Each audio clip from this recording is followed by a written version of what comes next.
పరం శాంతి. మీ యొక్క మనసు బలహీనంగా కావటానికి కారణం మీతోటి చెడు జరగటమే.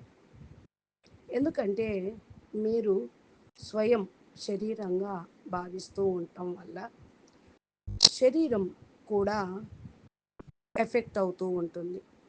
ప్రతి ఒక్క బాధ, అవమానము మీరు ఫీల్ అవుతూ ఉంటే మీ ఆత్మ నష్టపోతూ ఉంటుంది పవర్ని. ప్రతి ఒక్క మృత్యు పైన మీకు భయం ఉంటుంది. ప్రతి ఒక్కరూ మృత్యు అంటే భయం ఉంటుంది. ఇది చాలా గొప్ప విషయం అనుకుంటారు. చూడండి, మృత్యు పైన భయం, మృత్యు అంటే భయం శరీరంగా భావించటంతో దుఃఖము కలుగుతూ ఉంటుంది.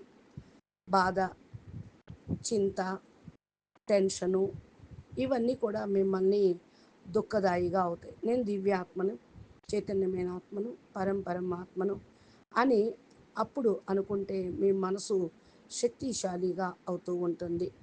ఆ రోజు నుంచి మనసును విరిగిపోవటం అనేది ఉండదు. ఏ విషయానికి కూడా డౌన్ఫాల్ అవ్వరు. బలహీనంగా అవ్వటం అనేది ఉండదు. ఎవరు మిమ్మల్ని బలహీనపరచలేరు. పరమాశాంతి.